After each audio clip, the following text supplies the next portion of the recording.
여러분들 주변에 계시는 보수적인 분들, 문재인 대통령이 꼴보기 싫어서 윤석열 편드는 게 차라리 낫겠다라고 말씀하시는 분들에게 이 칼럼을 옳은 소리 하는 김성애입니다. 네 번째 소식입니다.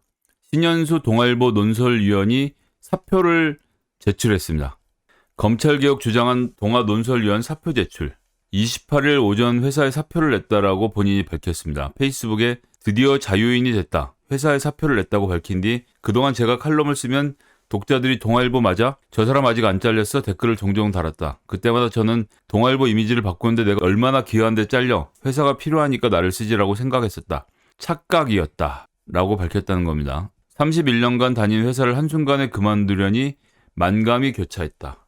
동아일보 논조와 다른 칼럼을 내서 사내 갈등이 사표로 이어진 것 아닌가 하는 추측이 나오고 있는데 미디어오늘이 취재를 해보니 27일 논설위원이 아닌 업무를 하라는 지시, 인사통보를 받았다는 겁니다. 기업 관련 광고 기사를 전담하는 부서로 배치. 논설위원은 그 신문의 얼굴입니다. 그 신문의 입이고요. 그 신문의 정수를 담아서 말하는 곳이 논설위원입니다. 그런데 그런 사람을 기업 관련 광고 기사 전담 부서로 배치한다? 신현수 기자, 이제 돌아가서 삼성을 찬양하는 광고 기사를 쓰도록 해요. 신현수 기자 돌아가서 현대를 추켜 세워주는 광고 기사나 쓰도록 해요.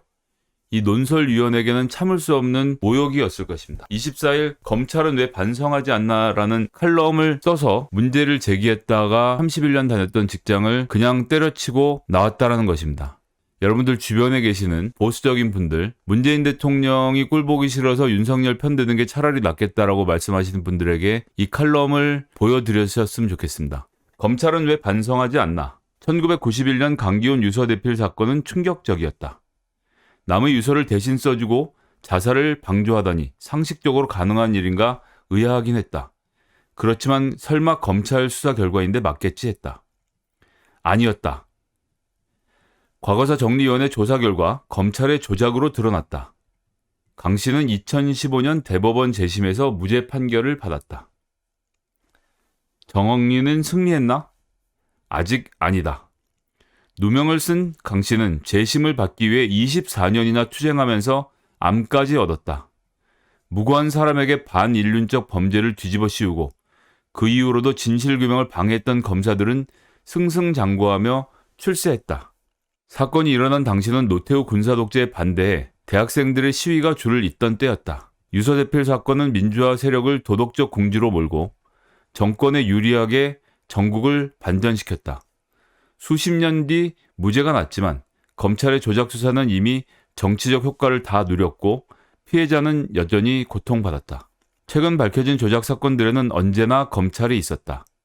2013년 간첩으로 구속된 서울시 공무원 유우성 씨 사건 역시 국가정보원과 검찰의 합작품이 드러났다. 국정원은 증거를 위조하고 검찰은 적극적으로 채택했다. 증거가 위조임이 드러나자 오히려 검찰은 다른 혐의를 찾아내 보복 기소를 했다. 지난달 국가가 유 씨에게 배상하라는 판결을 내린 법원은 현실에 일어나리라고 상상할 수 없는 일이라며 검찰과 국정원을 강하게 질타했다. 이춘재 대신 20년간 억울하게 옥살이를 한 윤석열 씨 사건은 시국 사건뿐만 아니라 형사 사건에서도 숱하게 조작이 이루어졌음을 방증한다. 놀라운 일은 사건 조작에 관여한 검찰들이 책임지기는커녕 아무도 사과하거나 반성하지 않는다는 것이다. 그들은 나도 몰랐다고 변명할지 모르지만 핑계다. 검찰이 공소에 불리한 증거는 숨기고 유리한 증거만 내놓아 사건이 만들어간다는 것은 다 아는 사실이다. 진실보다 성공에 집착하고 잘못이 드러나도 책임을 지지 않기 때문이다. 국민이 위임한 공권력을 부당하게 썼다면 그것은 큰 범죄다. 그런데 조작 사건들에 대해 누가 왜 어떻게 조작했는지 진실을 밝히고 범죄자를 처벌하는 일은 이루어지지 않고 있다. 100년이 지난 일제강점기 강제징용 사건에 대해 배상 판결이 나고 40년 지난 5.18 민주화 운동 당시 헬기 사격도 다시 조명되는 요즘이다. 공권력을 남용해 인권을 짓밟은 범죄에 대해서는 왜 수사하고 단죄하지 않는가? 그러니까 검찰의 오만한 수사와 선택적 정의가 계속 재생산된다. 검찰의 자기 식구 봐주기는 더 이상 놔둘 수 없는 수준이다. 임은정, 서지현 검사가 그렇게 외쳐도 검찰 내부 비리는 제대로 수사하지 않는다. 김학의 전 법무부 차관의 뇌물과 성접대 의혹은 경찰 수사를 검찰이 사사건건 방해했고, 최근 룸사롱에서 접대받은 검사들도 희한한 셈법으로 3명 중 1명만 기소했다. 수십 년간 검찰은 자정 능력이 없음을 증명해왔다. 검찰은 강하게 장악하는 정부에는 앞장서 충성하고 검찰의 자율성을 존중해주는 정부에는 오히려 달려들었다. 검사와의 대화를 하는 노무현 대통령은 면전에서 조롱했고, 검찰 출신 민정수석과 법무부 장관으로 검찰을 장악한 이명박 정부 시절에는 PD수첩 수사와 미네르바 사건을 만들어 정권 안보에 앞장섰다.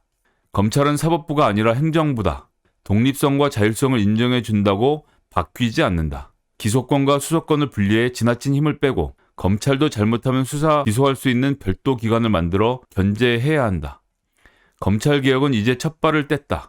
민주적이고 균형 잡힌 검찰로 다시 태어나도록 국민들이 끝까지 감시해야 한다.